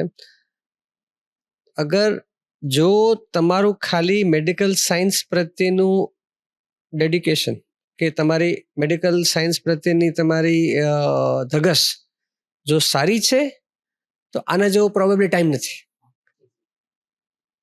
મને હજી યાદ છે કે ગાંધી બ્રિજ નીચે અમદાવાદમાં ચોપડી ગોતવા જવી પડતી, એ જે હું ફરીથી કહેતી રાખીશ, પણ આજે આ લોકોને એક્સેસ છે. આજના જમાનામાં સ્માર્ટ માણસ એ છે કે જે એના ઇન્ફોર્મેશન ઢગલો છે, ઇઝી છે, પણ એને તમે કેવી રીતે તમે યુઝ કરી શકો છો એ માણસ આગળ ડિસ્ટ્રેક્શન વગર, સાથે ઇન્સ્ટા અને સોશિયલ પણ એટલું જ એગ્રેસિવ છે. એટલે એમાંથી કોણ જેટલો બહાર આવીને ખાલી ઇન્ફોર્મેશન કાઢીને પોતાનું કામ કરી જશે, એની પાસે બહુ સારા સ્કોપ છે. કારણ કે ઘર બેઠે ગંગા છે માહિતીની. હવે જ્યારે ડાઉન સાઇડ કહીએ ત્યારે થોડીક નંબર ઓફ ડોક્ટર્સ વધ્યા છે અને મેડિકલ કોલેજીસમાં નંબર ઓફ સીટ્સ વધી છે. આજે હું જ્યારે ઓર્થોપેડિકમાં અબાઉટ 2005ની વાત કરું છું, પાસ થયો ત્યારે 22-25 વર્ષ પહેલા, ત્યારે જે હું એક હતો ને અમે 150 પેશન્ટ જોઈ શકતા, એકલો છે. હવે આજે એ જ જગ્યાએ ત્યાં 20 લોકો ઊભા છે અને પેશન્ટ ઓછા છે. કારણ કે ત્યારે મને યાદ છે કે ભુજથી કંઈ કમરનું ફ્રેક્ચર થતું તો સીધું અમદાવાદ આવતું, ગોળો બદલાવું તો અમદાવાદ આવતું. આજે એ બધું અમારી હોસ્પિટલમાં જ થાય છે. એટલે નંબર ઓફ પેશન્ટ ઓછા થયા છે, ડોક્ટર્સ વધ્યા છે. એટલે ટ્રેનિંગનો ઇસ્યુ એક છે પ્રેક્ટિકલ. એટલે આ બે વસ્તુને બેલેન્સ કરી હવે થોડુંક મને દેખાય છે એ એમ છે કે તમારું થોડુંક સ્પેશિયલાઇઝેશનનો ટાઈમ વધારે આવ્યો છે. થોડુંક તમને જે પ્રાઇવેટ પ્રેક્ટિસ ઇઝી તેના કરતાં તમારી કોર્પોરેટ પ્રેક્ટિસ અથવા તો ગ્રુપ પ્રેક્ટિસનો જમાનો વધશે. અને જો તમને મેડિકલ સાયન્સ ગમતું હશે તો આના જેવો કે ટાઈમ નથી. હા, તમારે થોડીક મહેનત કરવી પડશે. જો સર્જિકલ બ્રાન્ચમાં હશો તો તમારે સર્જિકલ એક્સપિરિયન્સ લેવા માટે. પણ જે રીતે ઇન્ડિયાની પોપ્યુલેશન છે અને જે રીતે બધું જઈ રહ્યું છે અને જે રીતે વિજ્ઞાન આગળ વધી રહ્યું છે, તો મેડિકલ સાયન્સ તો હંમેશા ચાલતું જ રહેવાનું છે. સાહેબ, આમ તો પોડકાસ્ટના અંતિમ તબક્કામાં આપણે પહોંચ્યા છીએ, તો બંને ડૉક્ટર્સને મારે એક પ્રશ્ન પૂછવો છે કે ભગવાન કરે હજી તમે 500 વર્ષ કામ કરો, પણ જ્યારે કારકિર્દી પૂર્ણ થાય ત્યારે તુષાર સાહેબ, તમને હું પૂછવા માંગુ છું કે તમારી શું ઈચ્છા છે કે લોકો તમને કઈ રીતે યાદ રાખે અથવા કઈ રીતે ઓળખે? બહુ શું કહેવાય, થોટ પ્રોવોકિંગ છે. તમે ટાઈમ ના વિચારવા માટે. એનીવેઝ, હું એવું ઈચ્છું છું કે મને લોકો 2 એસ્પેક્ટમાં જોઈએ, કે પ્રોબેબલી મલ્ટિપલ એસ્પેક્ટમાં જોઈએ. મારો એક એસ્પેક્ટ તો એ છે કે ભાઈ હું જ્યાં સુધી કરી શકું એઝ અ સર્જનની લિમિટેશન આવે. દરેક સર્જનને એક ટાઈમ એવો આવે કે હાથ પગ કદાચ એટલા એફિશિયન્ટલી ના ચાલે તો એનું એ જે ઓપરેશન કરવાની સ્કિલ છે એમાં થોડોક ફરક પડી શકે. તો મારી ઈચ્છા એવી છે કે હું જ્યાં સુધી રહું ત્યાં સુધી મારી ઓપરેશન કરવાની કેપેસિટી એવી ને એવી રહેવી જોઈએ. જે શું કહેવાય, હું ભીષ્મ પિતામાં છું નહીં, પણ એ શક્ય નથી. પણ હા, એક લોકો મને એમ છે કે ના, આ જેટલું કામ કરી ગયા એ મારા પેશન્ટને હું સારું કરતો જાઉં. મારા એજના કારણે કે મારા ઓના કારણે મારું પેશન્ટ કોઈ કોમ્પ્રોમાઇઝ ના થાય. નંબર 1. નંબર 2, ડૉક્ટરની સાઈડમાં મૂકીએ તો એઝ અ પર્સન તરીકે, વ્યક્તિ તરીકે, જે મારો એકદમ ક્લોઝ સબ્જેક્ટ છે, કે લોકો મને એમ જોઈએ કે ના સાહેબ, કે તુષારભાઈના કારણે અમે આ એક્સરસાઇઝ ચાલુ કરી, કે મારા લાઈફમાં આ ચેન્જ કર્યું, કે ફિટનેસ પ્રત્યેનો અભિગમ મને બહુ જ ક્લોઝ છે અને હું હંમેશા માનું છું એ ચેન્જ થાય. અને થર્ડ, જો કરી શકતા હો તો મને એમ કે ના સાહેબ, ગરબા અને તબલા સારા વગાડી ગયા, એવી રીતે જોઈએ તોય મને મજા આવશે. બસ આવો જ એક પ્રશ્ન સાહેબ, પાર્થરાજ સાહેબ, તમને પણ, કે જીવનમાં ફરી એક વખત જો તમને નિર્ણય લેવાનું કહેવામાં આવે કે ચાલો તમારે ડોક્ટર બનવાનું છે, તો એ નિર્ણય તમે એમાં શું નિર્ણય લેશો? તમારો મતલબ યુ વેન્ટ ટુ સે કે મારે આ તમારે એક્સપિરિયન્સ ફરીથી ડોક્ટર બનવાનો નિર્ણય આજે લેવાનો છે. તમે ડોક્ટર નથી તો તમે એ નિર્ણય ડોક્ટર બનવાનો નિર્ણય લેશો કે નહીં લો? લેશો તો શા માટે, નહીં લો તો શા માટે? હું અત્યારે એવું વિચારું છું, આજથી 2006માં 20 વર્ષ પહેલા જ્યારે ડોક્ટર બનવાનો નિર્ણય લીધો, આજના જમાનામાં આપણે જે સિનારીઓની વાત કરી, આ સિનારીઓમાં પણ મેં કદાચ ડોક્ટર બનવાનો નિર્ણય લીધો હોત. આપણા જ્યારે જ્યારે મેડિકલ લાઈનમાં આવ્યા ત્યારે આપણા માટે આ ફીલ નહોતી કે ભાઈ પેશન્ટ આપણા વિશે શું કહેશે, પેશન્ટને ટ્રીટ કરશે, આપણે શું મજા આવશે. એ આપણા 3માંથી આઈ થિંક કોઈને એ વસ્તુ માટે આપણે એડમિશન નહોતું લીધું. આપણે એડમિશન લીધું હતું આપણે એક નોલેજ ગેઇન કરવાની ક્યુરિયોસિટીથી. આપણે એક એ ટાઈમે બધા એવું કહેતા કે અઘરું શું છે એ કરીને દેખાડીએ. આઈ થિંક આપણે એ એક થ્રિલ માટે, એક ફીલ માટે આપણે એડમિશન લીધું હતું અને એના ભાગરૂપે એક્સેલન્સ આવ્યું, સ્કિલ આવી, નોલેજ આવી અને એનું આઉટકમ આજે આપણે પેશન્ટને આપીએ છીએ. અને એના લીધે આપણને એક નવી ફિલિંગ આવવાની ચાલુ છે, ગ્રેટિટ્યુડની, જે લોકો આપણને આપે છે. અને એના લીધે એ થોટ હજી સ્ટ્રોંગ બને છે કે હવે તો ખાલી ક્યુરિયોસિટી નથી, હવે તો એન્ડ રિઝલ્ટ આપણને ખબર છે કે આપણને શું મળવાનું છે. અને આગળનો જે ક્વેશ્ચન હતો કે ભાઈ હવે નવા ડોક્ટર્સ માટે શું, અને સરે કીધું હવે ડોક્ટર્સ ઘણા બધા આવે છે, મેડિકલ કોલેજીસ દરેક ડિસ્ટ્રિક્ટમાં છે. તો મારા ટીચર એવું કહેતા કે આપણે છે ને સેલ્ફ કિલિંગ પ્રોફેશનમાં છીએ, રાઈટ? આપણે કોઈ બીજો બિઝનેસ હોય, કોઈ બીજું પ્રોફેશન હોય, તો આપણાથી એકવાર ખુશ થશે ને તો એ બીજી વાર પોતે ત્રીજી વાર પણ આવશે. હું સારું જમવાનું બનાવીશ રેસ્ટોરન્ટમાં તો હજી બીજી વાર જમવા આવશે, ત્રીજી વાર જમવા આવશે. હું જો સારી ટ્રીટમેન્ટ કરીશ તો બીજી વાર મારી પાસે નથી આવવાનું, એ મને ખબર છે, અને સ્ટીલ મારે એને સારી ટ્રીટમેન્ટ આપવાની જ છે, રાઈટ? તો આ સેલ્ફ કિલિંગ પ્રોફેશનમાં આપણા માટે that is the end point, જે પેશન્ટ આપણને દઈને જાય છે જ્યારે સારું થાય છે ત્યારે, અને એની ઉપર આપણે આખી જિંદગીની મજા લેવાની છે, એની ઉપર આખો આપણો દિવસ, આપણા મહિનાઓ, આપણા વર્ષો જાય છે. આપણાથી 20 વર્ષ પછી આપણા કલીગ, આપણા જુનિયર હશે કે મેં મારા જમાનામાં આવું કર્યું હતું, પેશન્ટ મારા જમાનામાં, આજે આપણે આપણા સિનિયર ડોક્ટર્સને સાંભળીએ છીએ ત્યારે આપણે તો હું એવી આશા રાખું છું કે હું પણ 20 વર્ષ પછી કોઈને કહી શકીશ, મારા પછી જે ડોક્ટર્સ આવશે એમને. આપણે પેરાડોક્સમાં છીએ કે જેટલા ડોક્ટર્સ વધારે હશે એટલો સ્કિલ હેન્ડ્સ ઓન એક્સપોઝર ઓછો હશે. નોલેજ બધા લઈ શકશે, બુક્સ બધા પાસે હશે, ઇન્ટરનેટ બધા પાસે હશે, પણ હેન્ડ્સ ઓન સ્કિલ જે છે કે પર પેશન્ટની ઉપર એકચ્યુઅલ જે ટ્રીટમેન્ટ, જે રિયલ કેસ સિનારીઓ, રિયલ ટાઈમ જે ડિસિઝન મેકિંગ ફિઝિશિયન્સ માટે છે, સર્જન્સ માટે હેન્ડ્સ ઓન સ્કિલ છે, તો એ વસ્તુ નવી પેઢીને ક્યાંક એ નંબર સુધી પહોંચવામાં તકલીફ પડી શકે. બટ હું એવું માનું છું કે નંબર્સ કરતા જે એક લાઈફને આપણે જે ટચ કરીએ છીએ એના લીધે જે આપણું સેટિસ્ફેક્શન છે એ હંમેશા રહેવાનું છે. એ 20 વર્ષ પહેલા પણ એ જતું, અત્યારે પણ એ છે, 20 વર્ષ પછી પણ એ તો હશે જ. એ ભલે રોબોટ સર્જરી કરતો હશે કે AI સર્જરી કરતો હશે, માનવ શરીર તો આ જ હશે. હવે સાહેબ ટાઈમ થયો છે રેપિડ ફાયર રાઉન્ડનો. તો તુષાર સાહેબ, તમારાથી શરૂઆત કરીએ. જીમ કે મ્યુઝિક? જીમ. મોર્નિંગ વર્કઆઉટ કે ઇવનિંગ વર્કઆઉટ? મોર્નિંગ દિલથી ઇવનિંગ વર્કઆઉટ, પણ આઈડિયલી મોર્નિંગ વર્કઆઉટ. ક્રિકેટ કે ફૂટબોલ? ક્રિકેટ. ઓટી કે હોલિડે? Always OT. અને ડિસિપ્લિન કે motivation? Discipline. Yes, I also believe in discipline. Jadeja સાહેબ, તમને પણ ઓપીડી કે ઓટી? ઓટી. સર્જનને તો ઓટી જ ગમે. ડે ટાઈમ વર્ક કરવું ગમે કે emergency work? Day time. Coffee કે ટી? કોફી. બુક્સ કે પોડકાસ્ટ? પોડકાસ્ટ. અને એક્સપિરિયન્સ કે ટેકનોલોજી? એક્સપિરિયન્સ, લિસનિંગ ટિલ નાઉ. સો દર્શક મિત્રો, આ આપણે જે કચ્છ મિત્રએ ડોક્ટર્સ ડેના દિવસે એક પોડકાસ્ટની રચના કરવાનો નિર્ણય લીધો, ઇન્ડિયન મેડિકલ એસોસિએશનના ડોક્ટર્સને આમંત્રિત કર્યા, અને એક સફળ પોડકાસ્ટની આપણે રચના કરી શક્યા, એ બદલ અમે કચ્છ મિત્રનો પર આભાર માનીએ છીએ. મને પણ પર્સનલી એક પહેલી જ વખત મોકો આપ્યો કચ્છ મિત્રએ કે હું પોડકાસ્ટને હોસ્ટ કરું, તો એ બદલ પણ કચ્છ મિત્રનો હું આભારી છું. આવા જ પોડકાસ્ટ અમે આવતા સમયમાં પણ લાવતા રહીશું એવો વિચાર અત્યારથી આવવાનું શરૂઆત થઈ ગઈ છે. તો આ પોડકાસ્ટને તમે જરૂરથી આખો જોજો, અને તમારા મિત્ર વર્તુળમાં, ફેમિલીમાં અને કચ્છના દરેક તમારા સંબંધીઓમાં, કોન્ટેક્ટ્સમાં શેર કરજો. ખૂબ ખૂબ ધન્યવાદ.